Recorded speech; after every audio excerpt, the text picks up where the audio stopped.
El año eh, el año pasado, pues vimos algo de lo que fue la Guerra Fría. ¿Se acuerdan que en el poquito tiempo que alcanzamos a estar presenciales, vimos lo de la Guerra Fría, que la Guerra Fría entonces fue un enfrentamiento militar, ideológico, político y económico entre dos superpotencias? ¿Cuáles superpotencias? Pues los Estados Unidos y la Unión Soviética. ¿Alguien se acuerda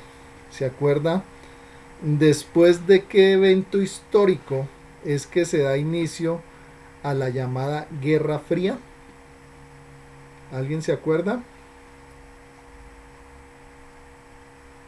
¿Alguien se acuerda, muchachos?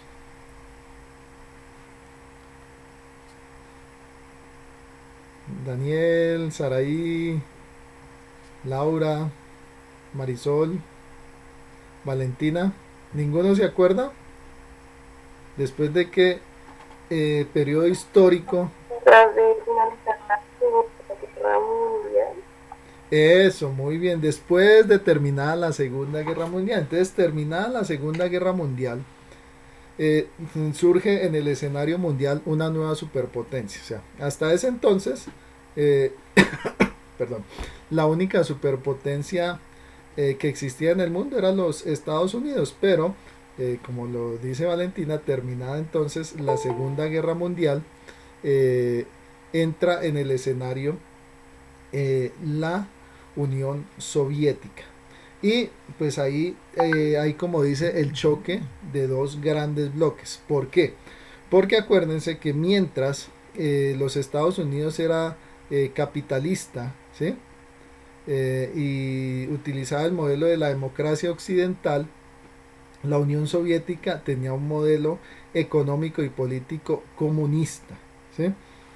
Que era completamente distinto al modelo de los Estados Unidos. Entonces, durante la Segunda Guerra, pues son aliados, ¿no? Porque hay, digamos, un enemigo común. ¿Cuál era ese enemigo común? Pues la Alemania nazi. Pero terminada entonces lo que es la Segunda Guerra Mundial, se consolida la Unión Soviética como la nueva superpotencia y empieza a consolidar su poder. Muchos de los países que habían sido invadidos por la Alemania nazi pasan a estar bajo el control de la Unión Soviética y se convierten en repúblicas de la Unión de Repúblicas Socialistas Soviéticas, que es el nombre oficial de la Unión Soviética, o como la conocemos por sus siglas, la URSS, Unión de Repúblicas Socialistas Soviéticas. Bueno, y acuérdense que la Guerra Fría se llevó a cabo también en diferentes escenarios, ¿no? Y también se dio entre ellos, entre los estadounidenses y los soviéticos, unas carreras, ¿no? Entonces, una fue la carrera armamentista, otra fue la carrera espacial, ¿sí? Que a su vez también desencadenó la carrera tecnológica. También hubo una carrera también económica. Entonces, acordémonos que cuando termina la Segunda Guerra Mundial, pues Europa está prácticamente destruida, ¿cierto? Está destruida, devastada. Y entonces, pues, se reúnen en un principio todas las potencias. En la conferencia de Potsdam, que fue la que se hizo, perdón, posteriormente determinada la Segunda Guerra, entonces se reúnen los tres grandes, que era entonces Sir Winston Churchill por Inglaterra, Franklin D. Roosevelt por los Estados Unidos y Joseph Stalin por la Unión Soviética.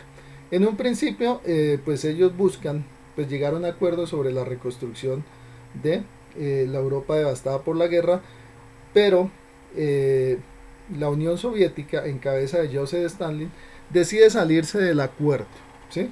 Entonces se retira del acuerdo y dicen no, o sea, yo más bien me voy a ir acá con mis países aliados, mis países satélites, y ustedes miren allá cómo reconstruyen a sus aliados. Entonces, en ese caso, se diseñaron dos planes económicos para la reconstrucción de la Europa devastada por la guerra. ¿Alguien se acuerda cómo era que se llamaba el plan de reconstrucción europea que desarrollaron los aliados y especialmente Estados Unidos, que tenía el nombre de una, mejor dicho, que se llamaba como el apellido de una persona. ¿Alguien de ustedes se acuerda cómo se llamaba ese plan? El plan Marshall, creo, profe. Uy, de esa de Valentina está volando. Exactamente, el plan Marshall. Entonces, el plan Marshall fue el plan de ayuda económica de los Estados Unidos para la reconstrucción europea, pero los soviéticos no se quedaron atrás y crearon su propio plan de reconstrucción para sus países aliados, que se conoció como la Comecon, ¿sí? Entonces, mientras por el lado de Occidente y de los Estados Unidos está el plan Marshall para reconstruir Europa, los soviéticos entonces crearon la Comecon, ¿sí? Y estos dos planes económicos pues consolidaron la influencia, ¿sí?, económica de estas dos superpotencias sobre sus países aliados. Asimismo, entonces se dio la famosa carrera espacial. Y a propósito de eso, ¿se acuerdan cómo se llamó el primer satélite artificial que el hombre y específicamente los soviéticos colocaron en el espacio? ¿Alguien se acuerda?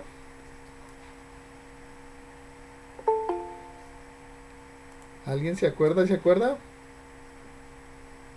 Bueno, se llama igual que la vacuna, ¿sí? Es decir, la vacuna Sputnik V o Sputnik 5 se llamó así en honor al primer satélite artificial que la Unión Soviética y ahora Rusia, ¿no? Por eso es que la vacuna rusa se llama así, se le dio en honor. Y acuerden que en esa carrera espacial casi siempre los soviéticos llevaron la delantera.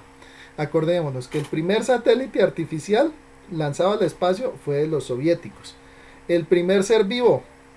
Y a ver, ¿quién me puede decir cómo se llamó? Y les voy a decir qué animalito era. ¿Cómo se llamó la perrita? La primera perrita que fue al espacio. A ver. A ver, ¿nadie se acuerda cómo se llamó la primera perrita que fue al espacio? Angie. Laika. Laika. Uy, pero esa Valentina, hijo de más chica, mejor dicho, está con puro Red Bull, está con alas. Muy bien, Laika se llamó la primera perrita que fue al espacio y fue mandada por los soviéticos. Asimismo, el primer ser humano que fue al espacio también lo mandaron los soviéticos, que fue el cosmonauta Yuri Gagarin, ¿sí? Asimismo, los soviéticos también fueron los primeros en tener una estación espacial orbitando la atmósfera terrestre, ¿sí? Y entonces, acuérdense ustedes que como la carrera espacial la iban ganando los soviéticos, los norteamericanos pues solo tenían una forma de ganar. ¿Cuál era esa forma de ganar? Llegar a la luna, ¿sí? Y entonces ahí es cuando se desarrolla el programa Apolo, que es el que lleva al hombre a la luna en 1969. Y de esa carrera espacial, acuérdense, si se acuerdan un poquito, en el año pasado, lo poquito que alcanzamos a ver presencial, surgieron diferentes avances, ¿sí? Diferentes avances que ahora los disfrutamos. Por ejemplo, el GPS, ¿qué es lo que hace el GPS a propósito? ¿Para qué utilizamos el GPS en nuestros celulares y eso? Perdón, ¿te escucho? Para ubicar Exacto. para ubicar una parte, un lugar, una persona. Exacto, para ubicarnos en cualquier parte de la Tierra. Y pues su traducción es sistema de posicionamiento global, que ese se utiliza es por satélite. Ese fue un invento de la Guerra Fría, es decir, los norteamericanos, pensando en una posible invasión que tuvieran que hacer a la Unión Soviética, pues estaban buscando un sistema en el cual ubicaran rápidamente a sus tropas y pudieran entonces dirigir la guerra aún estando a miles de kilómetros del territorio soviético. De ahí entonces cuando se desarrolla el GPS, el sistema de posicionamiento global, perdón, como parte de un invento militar que más adelante disfrutaríamos nosotros en lo civil, que al principio eran aparatos grandísimos, costosos, pero ahora cualquiera de nosotros en nuestro celular tiene un GPS. Otro aporte también importante es lo que estamos utilizando ahora todos acá. ¿Y cómo se llama lo que estamos utilizando todos acá? Muchachos, ¿a través de qué nos estamos... Internet. ¿Cómo? ¿Cómo? ¿A través de qué nos estamos El conectando? internet. El Internet. Acuerden que el Internet es otro invento también que empezó con un invento militar de la Guerra Fría y que ahorita estamos disfrutando nosotros. Acuérdense que el Internet surge como la red ARPA, ¿sí? La red ARPA entonces fue una red que desarrolla la milicia de los Estados Unidos pensando en lo siguiente. Dicen, ¿qué tal los soviéticos nos lleguen a colar un misil nuclear en nuestra base de lanzamiento de misiles nucleares? Entonces no podíamos responder. Entonces vamos a desarrollar un sistema que interconecte todas las computadoras del sistema de defensa de los Estados Unidos, entonces que nosotros podamos lanzar nuestros misiles nucleares en cualquier computadora que esté conectada a esta red ARPA, ¿sí? Entonces, esa red ARPA, que después se conoció como DARPANET, ahora entonces es la que nosotros conocemos como Internet. Entonces, un invento militar de la Guerra Fría, ahora lo disfrutamos nosotros como un invento civil, ¿no? Y uno de los que más hemos utilizado y más ha cambiado pues nuestra forma de vida, ¿no? Pues el hecho está que hace 25 años pues era imposible, digamos, poder estar conectados en una clase así. Bueno, otro de los inventos importantísimos de la Guerra Fría fue el transistor, ¿sí? Algunos de ustedes en informática y tecnología han escuchado qué es lo que hizo el transistor. ¿Sí? ¿Alguno de ustedes ha escuchado o por qué cambió tanto nuestro mundo el transistor? ¿Ni idea? Laura, ¿has escuchado?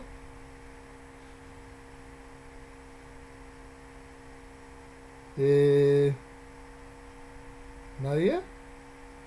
Daniel, ¿has escuchado de por qué fue tan importante el invento del transistor? Bueno, digan sí o no. A ver,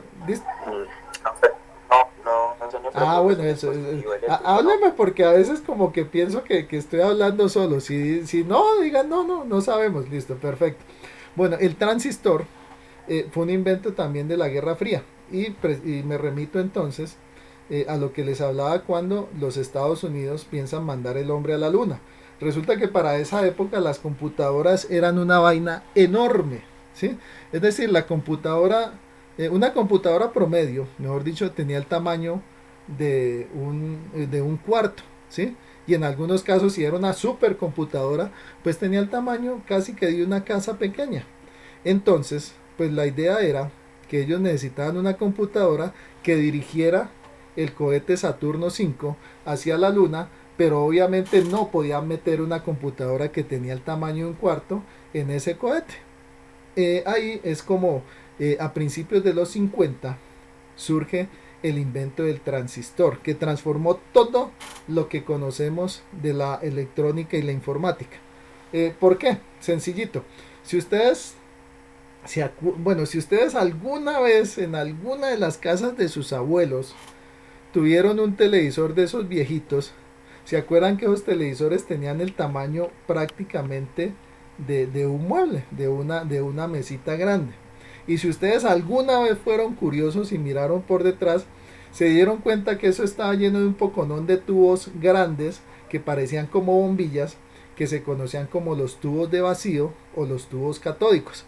Resulta que esos tubos de vacío o esos tubos catódicos eran los que hacían, digamos, toda la parte del procesamiento eléctrico y electrónico.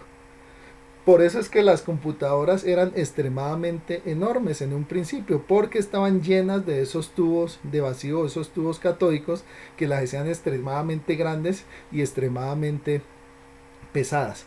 Pero ¿qué pasa? A principios de los 50 se inventa el transistor. Entonces un transistor hacía entonces lo de cientos o miles de tubos catódicos en un aparatico que era del tamaño, digamos, en un principio de un dedo gordo o hasta más pequeñito. Entonces ese invento del transistor permitió entonces lo que es la miniaturización de la electrónica.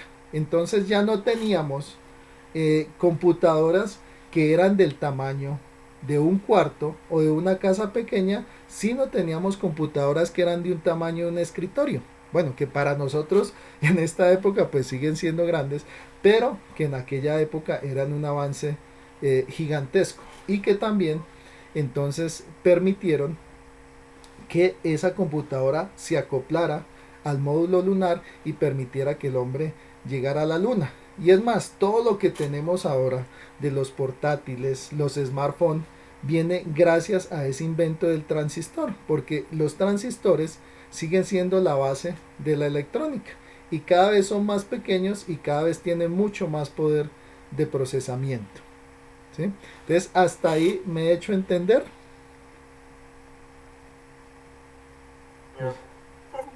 Sí, señor. Bueno, eso sí, respondan para que sepa que están por ahí. Bueno, entonces, pues como vemos, la Guerra Fría o la competencia a nivel militar, ideológico, político y económico entre la Unión Soviética y los Estados Unidos, eh, aunque colocó al mundo en tensión, ¿sí?, por más de 50 años, pues no todo fue negativo, porque permitió que algunos dicen que el mundo, gracias a la Guerra Fría, avanzamos casi unos 100 años, ¿sí?, en lo que es la parte tecnológica. Pero obviamente la Guerra Fría también tuvo su parte oscura. Y ahí está dentro de la carrera armamentista. Acordemos que dentro de la carrera armamentista estuvo la carrera nuclear. Es decir, tanto la Unión Soviética como los Estados Unidos empezaron a desarrollar las armas nucleares. Y pues se llegó a un momento de tanta tensión que, perdón que me enredé, que a partir de los años 80 se decía que tanto los Estados Unidos como la Unión Soviética tenían suficientes armas nucleares para destruir al mundo 5 veces, ¿sí? Entonces el poder de destrucción que tenían estas dos superpotencias era completamente aterrador. Y eso sumió al mundo en una tensión, porque durante mucho tiempo hubo el temor de una guerra nuclear entre las dos superpotencias, que pues con todas esas armas nucleares pues en última no terminaría afectando solamente el territorio de los Estados Unidos ni de la Unión Soviética, sino que en últimas terminaría afectando a todo el mundo. Bueno, hasta ahí me he hecho entender cómo era el contexto de la Guerra Fría. Sí, señor. Bueno, entonces ahora sí nos vamos a centrar en la Unión Soviética. Entonces la Unión Soviética pues tenía un sistema político y económico conocido como el comunismo, que era completamente distinto al capitalismo, perdón, que es el que profesamos acá en Occidente. Entonces, ¿en qué consistía el comunismo? El Estado era dueño de absolutamente todo. Es decir, las empresas, las industrias, los bancos, todo el aparato productivo era propiedad del Estado. Es decir, teníamos un super Estado. ¿Qué pasó? Pues una de las causas también de la disolución de la Unión Soviética es que se burocratizó, ¿sí? ¿Se han escuchado esa palabra de burocracia o burocratizar? ¿Sí o no? Sí, pero no recuerdo que Ah, bueno, sí, muchas veces la escuchamos y se habla, ay, no, es que este gobierno es muy burocratizado, es que eso es por culpa de la burocracia. Bueno, básicamente para definirlo en palabras sencillas, la burocracia, que es un poco de empleados públicos que no hacen un carajo, ¿sí? Traduciéndolo así al cristiano, como dicen. Entonces, ¿qué pasó? Eso sucedió con la Unión Soviética, que teníamos un montón de empleados públicos, porque como el Estado manejaba todo, ¿sí?, toda la economía, toda la política, mejor dicho, todo era del Estado, pues el Estado soviético se burocratizó demasiado, es decir, llegó a tener demasiados empleados públicos, muchos de ellos que no hacían nada, ¿sí? Lo otro también es que como a diferencia de Estados Unidos o o otros países occidentales, donde en sus democracias existía dos o más partidos, ¿sí? Por ejemplo, en el caso de Estados Unidos estaban los demócratas o los republicanos, bueno, también por ahí estaba el Partido Libertario, pero bueno, digamos principalmente demócratas y republicanos. En el caso de la Unión Soviética existía un único partido que gobernaba. ¿Cuál era ese único partido que gobernaba? El Partido Comunista Soviético o el Soviet Supremo. Entonces, ¿qué pasaba? Pues todos los grandes dirigentes políticos del Partido Comunista Soviético, pues cada uno de ellos quería que le dieran, como típico politiquero, pues querían que le dieran su puestico público en alguna de las empresas del Estado. Entonces, ¿qué pasaba? Muchas de esas empresas estatales pues se llenaron de burócratas, es decir, de politiqueros que eran nombrados simplemente porque pertenecían al buró estatal del Partido Comunista Soviético, ¿sí? Entonces eso hizo que las empresas poco a poco se fueran volviendo ineficientes, ¿sí? Porque teníamos, eh, eh, por poner un ejemplo, 5 empleados públicos para hacer el mismo trabajo. Entonces, ¿qué pasa? Que al final ninguno de los 5 empleados terminaba haciendo nada, ¿sí? Entonces, esa fue una de las causas también de la disolución, perdón, de la Unión Soviética, es decir, un Estado altamente burocratizado, lleno de empleados estatales que eran nombrados no porque tuvieran las capacidades o las cualidades para ocupar el cargo, sino porque eran cuotas políticas, más o menos lo que pasa ahora, ¿no? También, es decir, el partido de gobierno siempre nombra sus ahijados ahí políticos.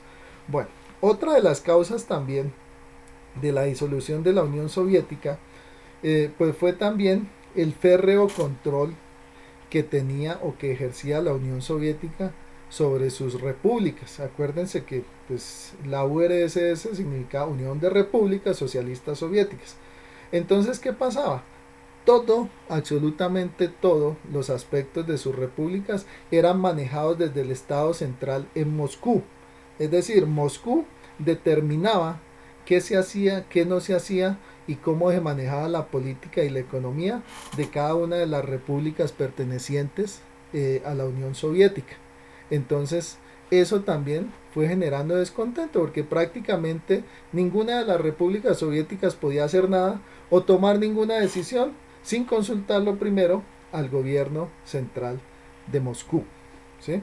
Entonces eso también fue generando descontento, ya que muchas pues querían hacer cambios, querían desarrollar reformas y básicamente no lo podían hacer porque no contaban con el aval del gobierno central de Moscú. Entonces esa fue otra de las consecuencias de la caída de la Unión Soviética. Lo otro ya fue que tenía una economía que no era diversificada. Bueno, ¿a qué me quiero referir con eso? Digamos, mientras todos los países occidentales desarrollaban diferentes tipos de industrias, ¿sí? En el caso de la Unión Soviética, había una industria que se destacaba más que las otras, y era la industria armamentista. ¿Qué pasaba? Entonces, básicamente, el desarrollo industrial de la Unión Soviética estaba enfocado en gran parte en la parte militar, ¿sí? ¿Para qué? Pues para venderles las armas o desarrollos tecnológicos a sus países aliados. Entonces, mientras, digamos, los Estados Unidos estaba desarrollando otras tecnologías, otras industrias farmacéuticas, industria automotriz, bueno, diferentes tipos de industrias, ¿sí? La Unión Soviética no. Y pongamos un ejemplo, básicamente la Unión Soviética en la industria automotriz tenía dos grandes marcas, la UAZ y la Lada, mientras que Estados Unidos en esa época tenía más de 5 empresas automotrices, ¿sí? también entonces no era muy diversificada su economía y dependía mucho de las compras de armamento y tecnología militar que le hacían sus países aliados. Entonces en ese aspecto la economía de la Unión Soviética se fue quedando poco a poco rezagada. Y obviamente al ser dos polos completamente opuestos, al ser dos modelos económicos y políticos diferentes, pues básicamente Oriente, que era la Unión Soviética, no comerciaba con Occidente. Entonces, ¿qué pasaba? El bloque occidental de los Estados Unidos pues era mucho más grande, ocupaba prácticamente más del 70% del mundo, mientras que el bloque soviético o el bloque oriental pues era un bloque muy reducido, prácticamente todo lo que era Asia perdón, del norte, lo que era Europa del Este y alguno que otro país africano. Entonces, ¿qué pasaba? Mientras el bloque occidental o los Estados Unidos estaba comerciando con prácticamente todo el mundo, pues en este caso los soviéticos pues solamente comerciaban con su parte del bloque, además que no era una economía tan diversificada y prácticamente no tenían exportaciones, es decir, sus exportaciones era para los países pertenecientes del bloque, que eran pues muy pocos. Además que las economías de los países también miembros del bloque soviético también no era que estuvieran muy bien, ya que prácticamente ellos dependían de las ayudas que mandaba la Unión Soviética como superpotencia, mientras que Estados Unidos tenía una Francia, una Inglaterra, una Italia, ¿sí? Una España, una Bélgica, ¿sí? Como aliados, que eran países que tenían grandes economías y un gran comercio.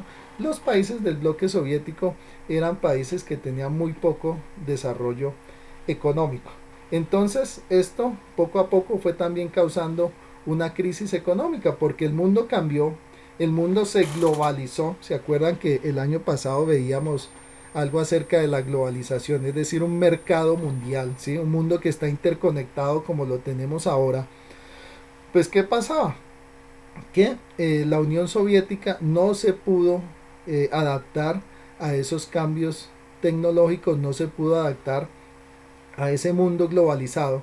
Entonces, mientras el mundo estaba comerciando en un mercado global, en un mundo global, donde se movilizaban por todo el mundo personas, mercancías, capitales, pues básicamente la Unión Soviética no pudo adaptarse a esa nueva realidad económica y su sistema económico comunista pues poco a poco fue cayendo.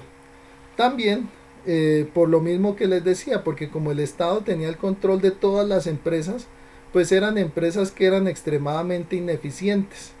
¿Por qué? Porque digamos, mientras una empresa como Google, como Apple, como Intel, son empresas multinacionales que invierten anualmente miles de millones en modernizarse tecnológicamente, ¿sí? Porque tienen capital privado. Pues las empresas de la Unión Soviética eran empresas estatales, llenas de burocracia, es decir, demasiados empleados que no hacían mayores funciones y además que no se invertía en desarrollo tecnológico. Entonces poco a poco esas empresas se fueron quedando rezagadas del resto del mundo. Bueno, hasta ahí me he hecho entender, chicos. Sí, señor. Ah, bueno, eso, hábleme porque para que sepa que están Sí, ahí. señor.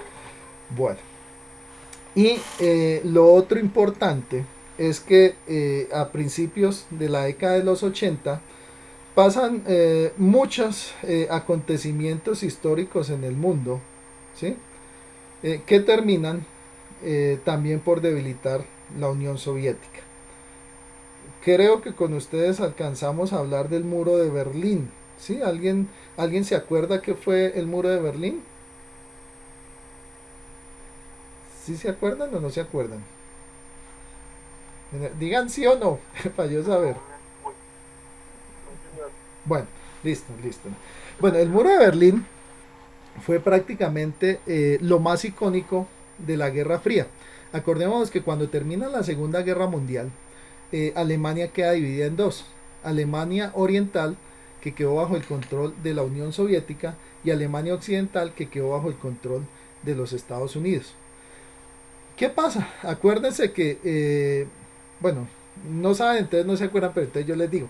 ¿Qué pasaba? Pues la economía del lado occidental, del lado que era dominado o administrado por los Estados Unidos, su economía era una economía creciente, ¿sí? Sus ciudadanos se la pasaban viajando por toda Europa. Entonces, ¿qué pasa? En el lado oriental se veía pues esa gran opulencia o ese gran nivel de vida en el que estaban los ciudadanos del bloque occidental. Entonces, ¿qué pasó? Mucha gente del lado oriental se empezó a pasar para el lado occidental para buscar mejores trabajos, mejores condiciones de vida, ¿sí? Tener su buen carro, su buena casa. ¿Qué pasó? Llegó a tal punto que en algún momento se dice que casi 3 millones de alemanes orientales se pasaron para el lado occidental. ¿Qué pasó? Pues el gobierno de Alemania Oriental y la Unión Soviética dijeron no, pues acá tenemos que hacer algo. ¿Qué fue lo que hicieron? Pues simplemente construir un muro que ocupó todo el territorio de la ciudad de Berlín y toda la frontera entre Alemania Oriental y Occidental. En total, ese muro midió más de 1200 kilómetros. ¿Y qué pasó? Pues el muro de Berlín se convirtió como en ese símbolo de la Guerra Fría. Por eso también es que a la Unión Soviética se le conoció como el telón de acero o la cortina de hierro. Es decir, nadie podía saber qué pasaba detrás de ese muro. Entonces, ahí es cuando pues el muro de Berlín se convierte como en ese símbolo de la Guerra Fría, como en ese símbolo de Oriente y Occidente, ese símbolo de la lucha entre el capitalismo y el comunismo. ¿Qué pasó? Pues en el 89 cae el muro de Berlín, ¿sí? Entonces cuando cae el muro de Berlín, pues es un duro golpe para la Unión Soviética, ¿sí? ¿Por qué? Porque digamos Berlín era la joya de la corona que tenían los soviéticos después de la Segunda Guerra Mundial. Entonces cuando cae el muro de Berlín, ¿sí? Cae el comunismo alemán, entonces es un duro golpe para la Unión Soviética, y un golpe propagandístico pues fatal, porque dicen, bueno, todo mundo, si el comunismo es tan bueno, ¿por qué esta gente hizo lo que sea para pasar el muro? ¿Por qué terminaron destruyendo el muro? ¿Y por qué se acabó el comunismo en Alemania? ¿Sí? Entonces, pues fue un golpe propagandístico duro para la Unión Soviética. Fuera de eso, la Unión Soviética se ha metido en una guerra. Es decir, hacia el año 79, la Unión Soviética ya invadió Afganistán. ¿Qué pasó? Bueno, voy a tratar de resumir. Pues Afganistán hacía parte también de los países del bloque soviético y los soviéticos habían colocado un gobierno títere, es decir, un gobierno pro Unión Soviética o pro comunista. ¿Qué pasó con este gobierno? Pues en los otros países había funcionado el comunismo divinamente, pero resulta que los países árabes eran otro cuento distinto. Les voy a explicar por qué. Resulta que mientras en nuestros países occidentales religión y política son dos cosas distintas, ¿cierto? Por ejemplo, ¿será que acá la Biblia hace parte de nuestra constitución? Pregunto. ¿La Biblia era parte de nuestra constitución acá en Colombia? No, profe. No, exactamente.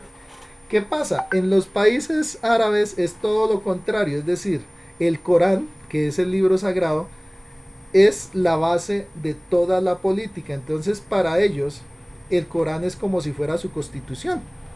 Entonces, ¿qué pasaba?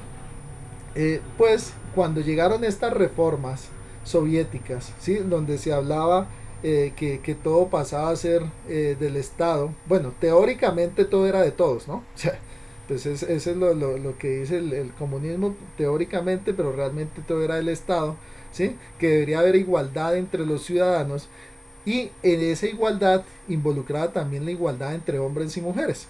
Si ustedes alguna vez han visto algún documental o por ejemplo cuando cuando hacen por allá algún evento deportivo en algún país árabe, ustedes se darán cuenta que en los países árabes las mujeres andan casi siempre tapadas de todo lo que es acá al lado de su rostro. Es decir, lo único que dejan ver es su rostro, ¿cierto? Pero no dejan ver, digamos, su cabello, ni aún, digamos, sus tobillos, porque los países árabes son extremadamente conservadores y extremadamente machistas. Acá a veces, pues me parece curioso que se quejan algunas feministas, digamos, de acá los países occidentales, cuando acá los países occidentales, mujeres y niñas, ustedes están en la gloria.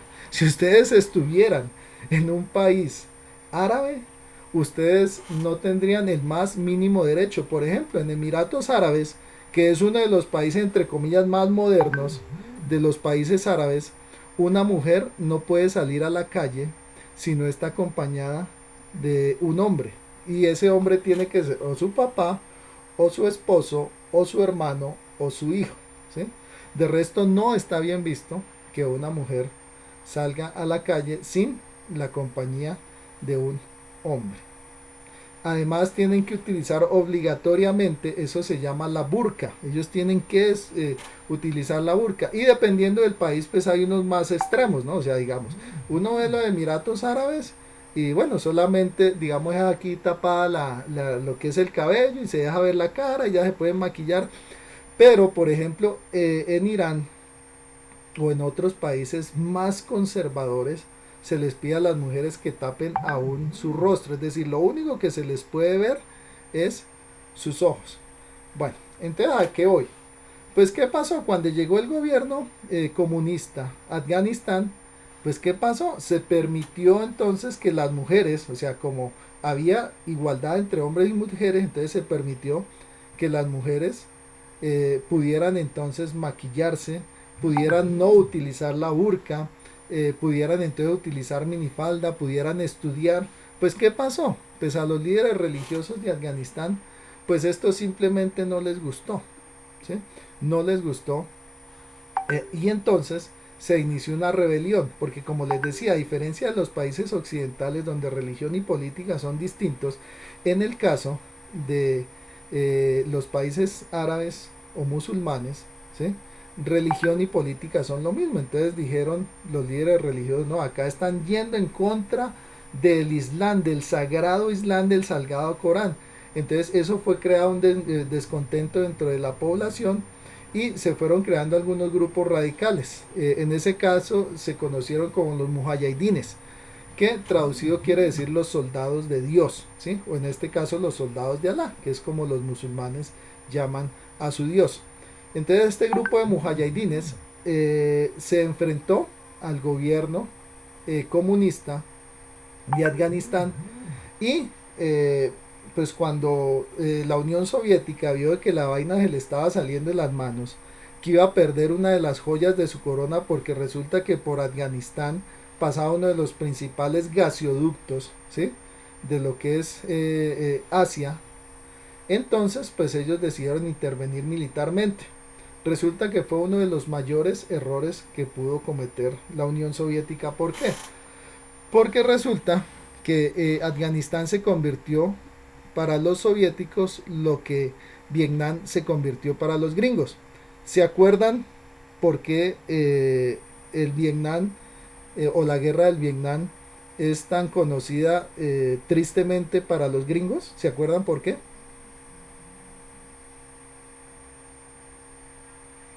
No, señor. ¿No? Ah, bueno. Bueno, creo que yo les había hablado de eso, pero bueno.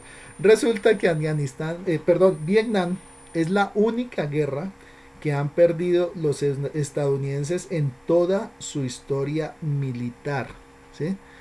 Entonces, al ser la única guerra que han perdido los estadounidenses en toda su historia militar, pues es una de las mayores derrotas. ¿Por qué? Porque ellos eran una superpotencia con las armas más modernas y un grupo de guerrilleros mal armados, que fue el Vietcong, terminó venciendo a los Estados Unidos. ¿Qué pasó? En Afganistán le pasó exactamente lo mismo a los soviéticos, una superpotencia con lo mejor en armamento, enfrentaba a un grupo de guerrilleros mal armados, que en este caso se llamaban, como les dije, los mujahidines o los soldados de Dios, pues terminaron venciendo a la Unión Soviética. Entonces, para acabar de rematar con la caída del muro de Berlín, pues también a partir del año 88 los soviéticos empiezan a retirar de Afganistán, es decir, sufren una de las peores derrotas de su historia. Eso entonces empieza a dejar mal parado al gobierno. Bueno chicos, ahorita tenemos un espaciecito, un descansito, creo que sí. Sí. Entonces, pues esta vez sí quiero que hagamos el descanso. ¿Les parece? Y nos vemos ahorita entonces a las 10:15. ¿Listo? Nos vemos a las 10:15 y terminamos el tema. Asimismo, entonces ahorita les voy compartiendo en el grupo la guía de la disolución de la Unión Soviética. ¿Listo? Sí, señor. Listo. Entonces nos vemos a las 10:15. Sí, señor. Mientras les voy subiendo la guía, que entonces no la había subido.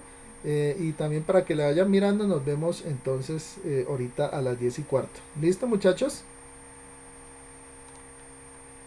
Bueno, entonces nos vemos ahora. Pues voy a terminar lo del el tema, la introducción. Bueno, chicos, entonces estamos hablando de que en los años 80, pues la Unión Soviética sufrió pues muchos duros golpes que empezaron pues a cuestionar la validez de su sistema económico y político. Entonces les decía yo de la caída del muro de Berlín, la unificación de las dos Alemanias, es decir, el fin del comunismo en Alemania. También les hablaba de la invasión soviética a Afganistán, que se convirtió en el Vietnam soviético.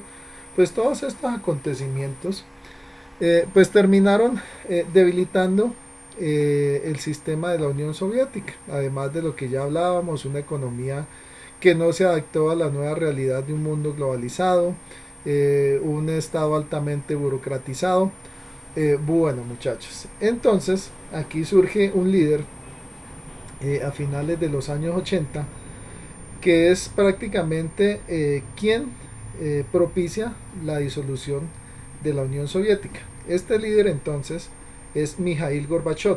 Entonces Mikhail Gorbachev es el nuevo líder que asume la dirección de la Unión Soviética y llega con unas ideas completamente distintas, y sobre todo pues porque le toca pues afrontar momentos pues muy duros para la Unión Soviética. Pues primero, como ya dijimos, pues la pérdida de Alemania Oriental. Segundo, también pues la máxima derrota militar que han tenido los soviéticos también en Afganistán.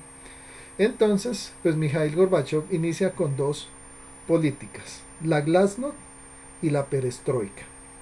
Es decir, el tipo dice, bueno, vamos a tratar de modernizar el sistema soviético, que ya es obsoleto para los tiempos que corren en la actualidad. Entonces el hombre desarrolla dos políticas. La primera, la perestroika.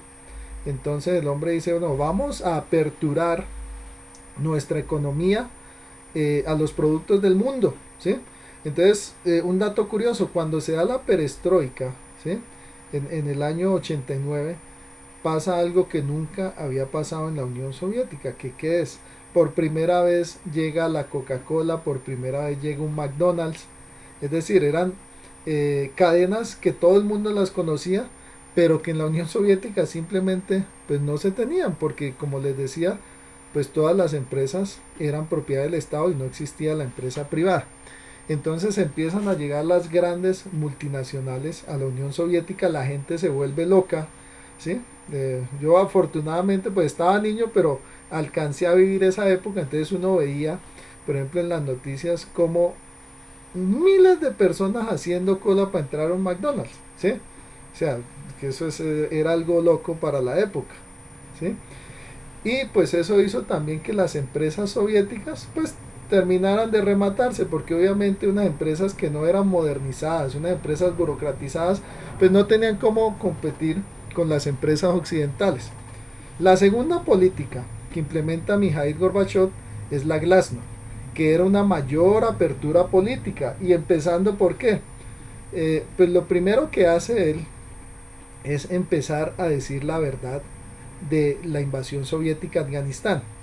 Bueno, les cuento, pues en esa época los soviéticos ocultaban todo lo que pasaba en Afganistán. O sea, según ellos en Afganistán estaban construyendo escuelitas, estaban ayudando allá al gobierno y mejor dicho los querían muchísimo, pero la verdad es que estaban enfrentándose en una cruenta guerra contra un grupo subversivo que eran los mujahidines, y la verdad es que cada semana cientos de soldados soviéticos eran heridos o muertos.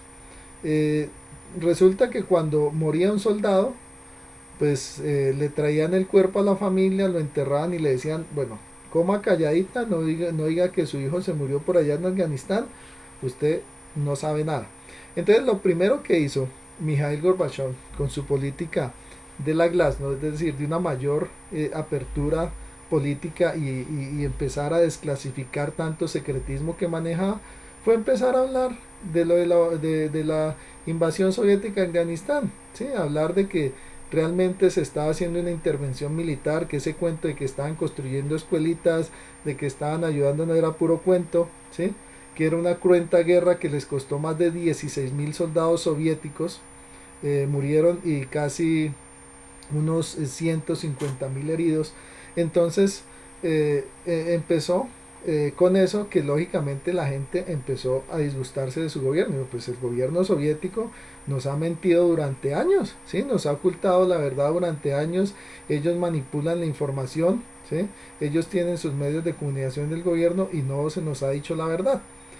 Además de eso, pues muchas repúblicas empezaron pues a expresar su inconformismo, ¿sí?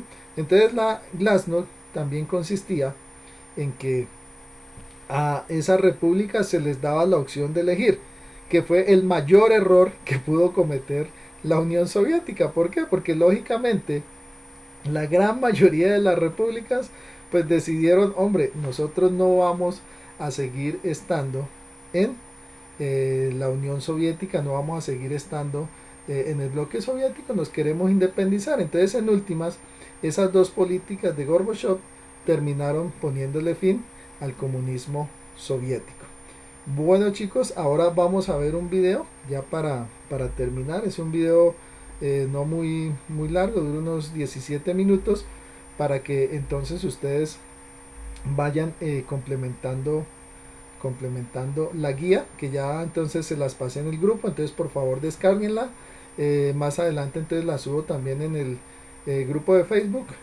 Y pues la idea es que con esta introducción que les hice el video, pues ustedes tengan todas las herramientas para poder hacer un muy buen desarrollo de esta guía. Entonces pues vamos a ver el video chicos. A ver acá.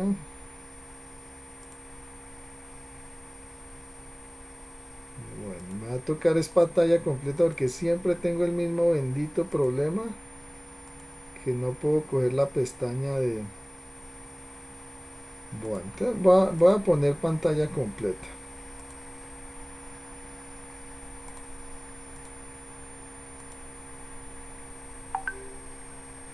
Listo chicos, acá como yo me conecté con mi teléfono, entonces ahí veo que ya estamos viendo el video.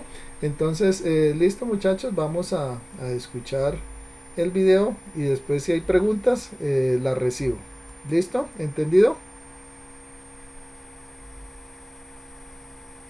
¿Entendido? Sí, señor, profe. Bueno, Sí, señor. listo. Fue la Revolución Rusa, que marcó el inicio de un proyecto que se había ideado décadas antes, el proyecto comunista. Los primeros en intentarlo, los bolcheviques, tras la caída de los Romanov, dando inicio a la superpotencia extinta más reciente de todas, la Unión Soviética. ¿Te interesa conocer la historia, trascendencia y consecuencias de este colosal Estado y su controvertida ideología? Dale, entonces quédate hasta el final del video. Hoy contamos con la colaboración de mi amigo Rafael del canal El Baúl de los Conocimientos Inútiles. Suscríbete a su canal para ver increíble contenido de historia, política y realidades alternas. Te dejo el link en la descripción.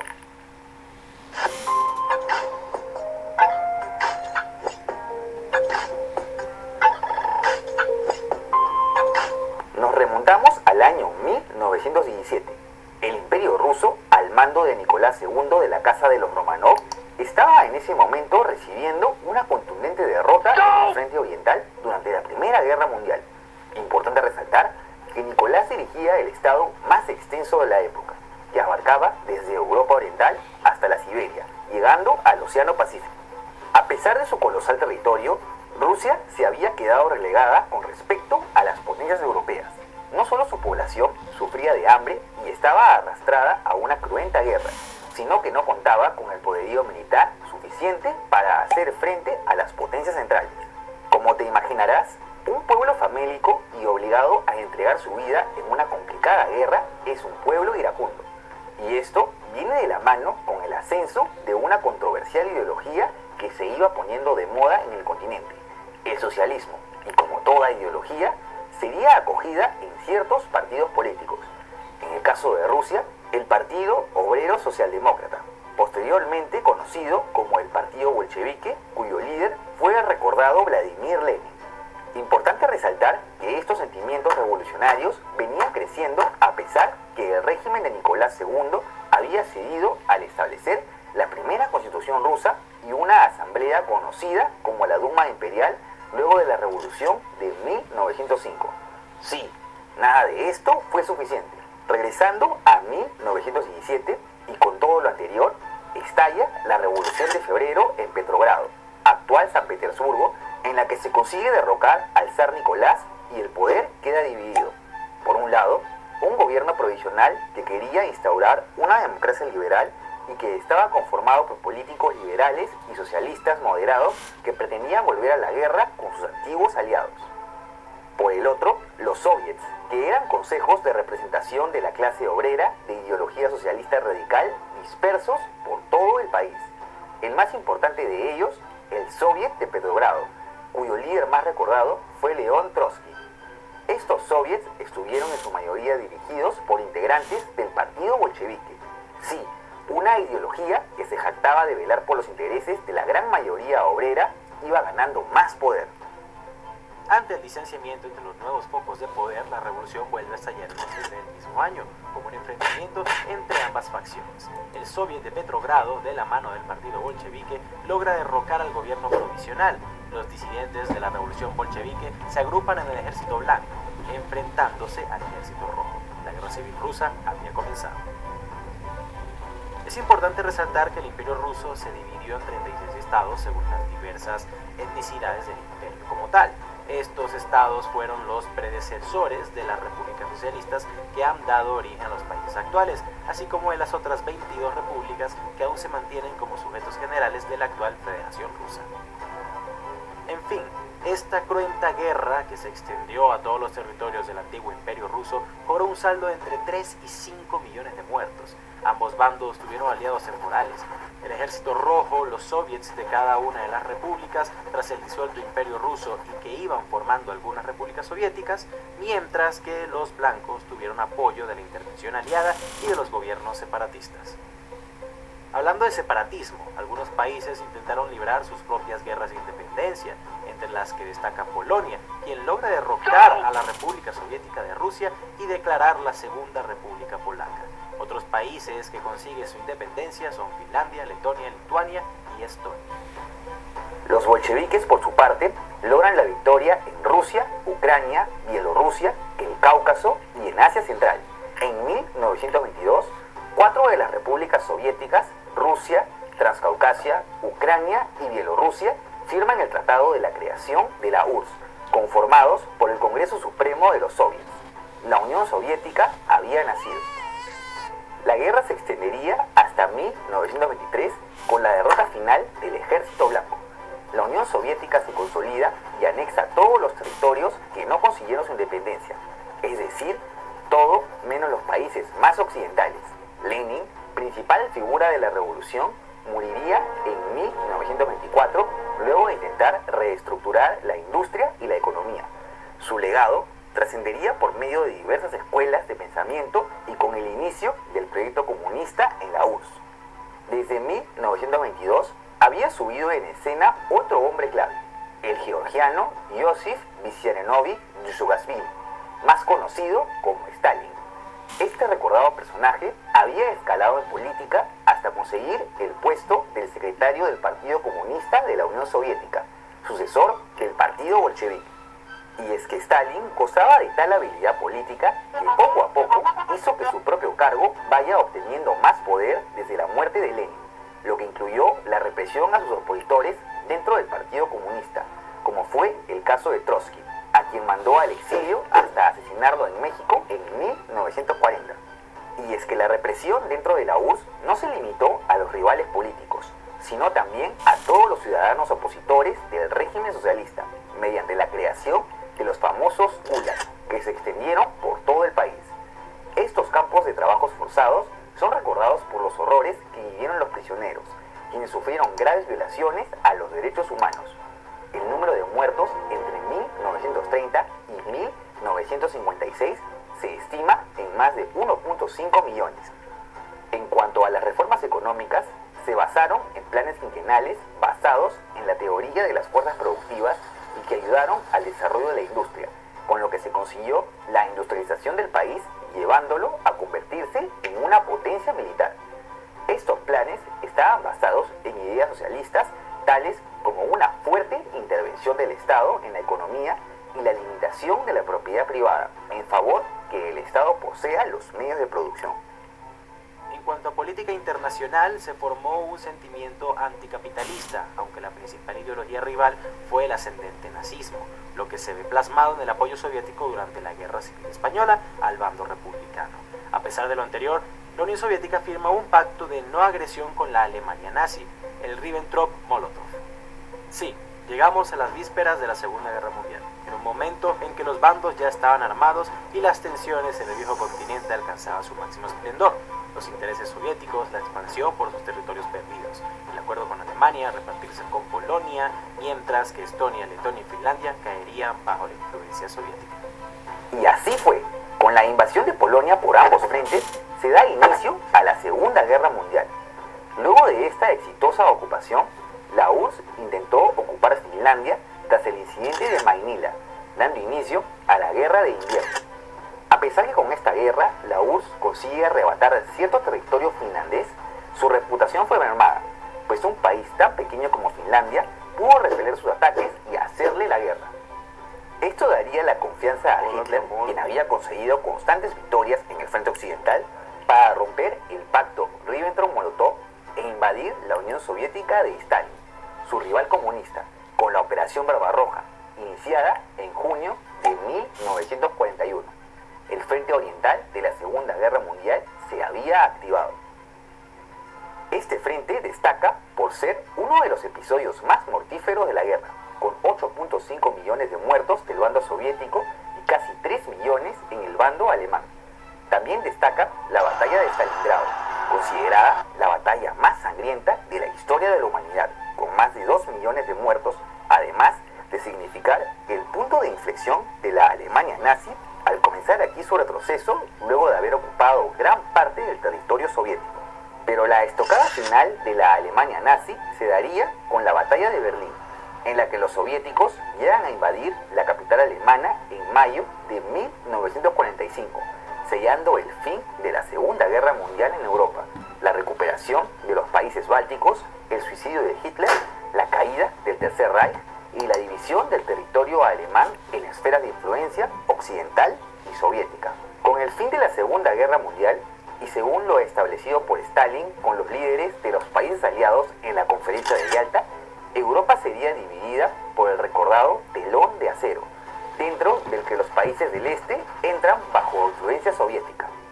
Esto marca el inicio de la Guerra Fría, con el ascenso de dos superpotencias con ideologías opuestas: Estados Unidos, capitalista, y la Unión Soviética, socialista.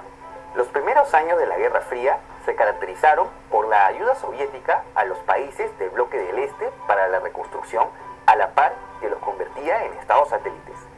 Este hecho fue plasmado con la fundación del Pacto de Varsovia, alianza militar que sería la contraparte de la OTAN, liderada por Estados Unidos. En cuanto a lo económico, la URSS fundó el Consejo de Ayuda Mutua Económica, en la que fue incorporando a diversos países que iban adoptando la ideología comunista. Este bloque ayudaría al ascenso de un gran aliado, el Partido Comunista Chino de Mao Zedong con el gigante asiático.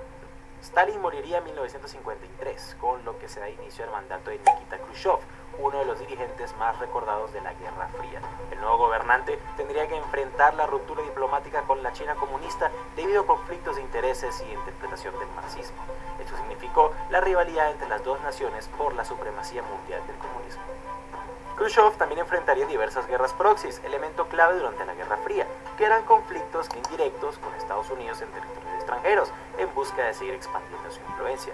Uno de los más representativos de este caso fue la Guerra de Vietnam, que significó uno de los peores reveses de Estados Unidos y la expansión del comunismo en la región. Probablemente, el momento más cercano a la explosión de una guerra entre ambas superpotencias fue durante la crisis de los misiles de Cuba, que ocurrió luego del descubrimiento de misiles nucleares en territorio cubano por parte de Estados Unidos. Afortunadamente, esta crisis se pudo resolver por la vía diplomática y ambos países se comprometieron a retirar los misiles en sus países aliados, además de la creación del teléfono rojo para una comunicación directa entre Washington y Moscú. A la carrera ideológica, política, militar, económica e incluso deportiva se suma la carrera espacial. La URSS se adelanta con el envío del primer ser humano al espacio exterior, Yuri Gagarin.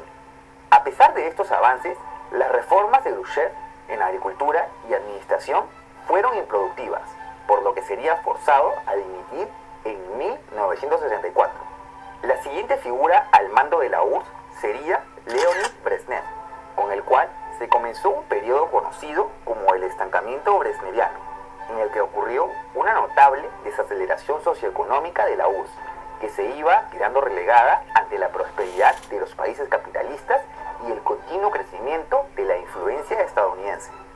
Por más que el nivel de represión y censura en general había disminuido desde la muerte de Stalin, la URSS sigue buscando mantener su influencia por la fuerza, como durante la invasión a Checoslovaquia, quien buscó reformas liberales durante la primavera de Praga.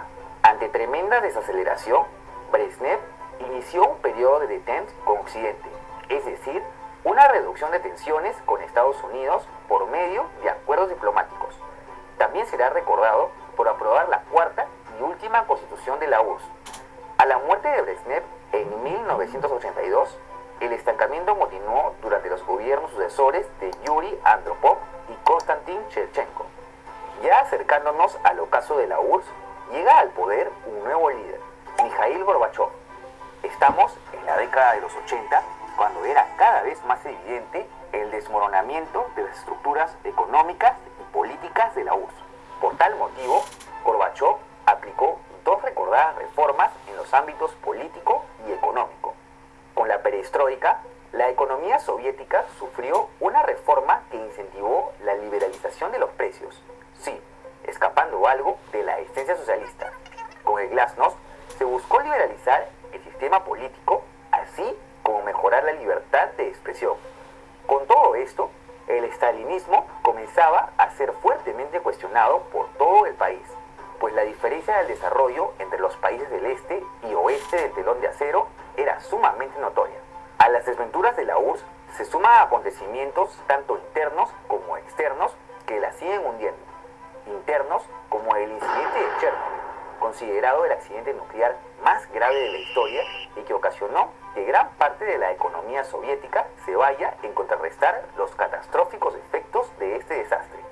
Externos, como la caída del muro de Berlín, que significó la reunificación alemana y de la desaparición del telón de acero. La Guerra Fría iba terminando con el bloque capitalista al mando de Estados Unidos como el claro vencedor. Ante la inestabilidad política, algunas repúblicas comienzan a organizar referéndums para su independencia. Según el artículo 72 de la Constitución Soviética, las primeras en querer irse son las repúblicas bálticas de Estonia, Letonia y Lituania. Como reacción, Gorbachev convoca un referéndum para la preservación de la Unión Soviética, que resultó en una mayoría que optó por su conservación sobre todas las repúblicas de Asia Central. Sin embargo, ante un tratado secreto en el que reemplazarían a la URSS por una unión de estados soberanos, surge un intento de golpe de Estado en 1991. Este golpe, organizado por la línea dura del Partido Comunista, ocurre mientras Gorbachov estaba de vacaciones. A pesar de haberlo depuesto por un breve tiempo, el entonces presidente del Soviet de Rusia, Boris Yeltsin, logra calmar los ánimos de la población en su memorable discurso, con el que logra frustrar el golpe de Estado. Y claro, de paso relega a Gorbachov en su imagen como líder. Muchos consideran que este hecho fue la estocada final de la Unión Soviética, pues ya sin ninguna facción que vele por su integridad, las diversas repúblicas continúan declarando su independencia. Por su parte, en diciembre de 1991, los presidentes de las repúblicas de Rusia, es decir, Yeltsin, Ucrania y Bielorrusia, firman el Tratado de Belavesa, con el que se disuelve oficialmente la URSS en favor de la Comunidad de Estados Independientes, a la que se unieron algunas de las ex repúblicas soviéticas ya independizadas. Con esto, Gorbachov presenta su renuncia, mientras que Yeltsin se queda como presidente de la sucesora Federación Rusa. El 25 de diciembre de 1991, la bandera soviética es arriada del Kremlin, siendo la bandera imperial rusa izada al día siguiente. Y con esto se esfuma el último rastro de aquella superpotencia pionera en poner en práctica el proyecto comunista. ¿Y tú qué opinas? ¿Te parece que de alguna manera la memorable Unión Soviética ha dejado algún legado positivo para la humanidad? No te olvides de dejar tu comentario y si te ha gustado este video, apóyame con un like y suscríbete a mi canal. También puedes seguirme en mis redes y si te interesa...